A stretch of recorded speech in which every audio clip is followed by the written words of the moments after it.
Hello guys, ഇന്ന് നമ്മുടെ ഇസ്രായേലിൽ 10ാമത്തെ ദിവസമായിരുന്നു. രാവിലെ തന്നെ പുറത്തോട്ട് പോകാൻ നോക്കിയപ്പോഴത്തേക്ക് ഭയങ്കര മഴയായിരുന്നു. പിന്നെ നമ്മൾ റൂമിൽ തന്നെ ഇരുന്നത്.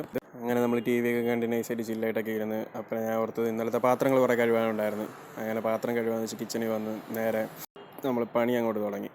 ചറ എല്ലാം വാരി പറക്കിയിട്ട് അങ്ങ് കഴുകി. എന്നിട്ട് നമ്മൾ കിച്ചൺ ഫുൾ അങ്ങ് ക്ലീൻ ചെയ്ത് മൊത്തം വൃത്തിയാക്കി. പിന്നെ നമ്മൾ ഫുള്ള് ഒന്ന് തൂത്ത് കൂടെ വൃത്തിയാക്കാമെന്ന് വിചാരിച്ചു. അങ്ങനെ ഫുള്ള് നമ്മൾ റൂം ഉൾപ്പെടെ എല്ലാം നമ്മൾ തൂത്ത് വൃത്തിയാക്കി. എന്നിട്ട് നമ്മൾ ഫുഡ് ഉണ്ടാക്കാമെന്ന് വിചാരിച്ചു.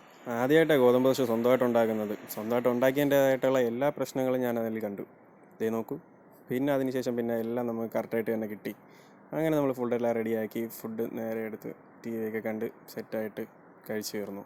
അപ്പോഴത്തേക്കും വൈകിട്ടായി. പിന്നെ നമ്മൾ പുറത്തോട്ട് പോകാമെന്ന് വിചാരിച്ച് പുറത്തോട്ടൊക്കെ പോകാനായിട്ട് ചില്ലായിട്ട് ഡ്രസ്സൊക്കെ സെറ്റാക്കി അങ്ങനെ പുറത്ത് പോയി ഒന്ന് കറങ്ങി അടിച്ച് വന്ന് ഇവനിന്ന് തിരിച്ച് അവൻ്റെ റൂമിൽ പോകേണ്ടതുണ്ടായിരുന്നു. അതുകൊണ്ട് നമ്മൾ നേരെ റൂമിൽ പോയി സാധനങ്ങളെല്ലാം പാക്ക് ചെയ്ത് തിരിച്ച് ബസ് സ്റ്റോപ്പിൽ വന്നു. അപ്പോഴത്തേക്കും അവൻ്റെ ബസ് വന്ന് കറക്റ്റായിട്ട് ഇപ്പോൾ അവൻ പോയി. ഇന്നത്തെ വിശേഷം കഴിഞ്ഞു. ബൈ.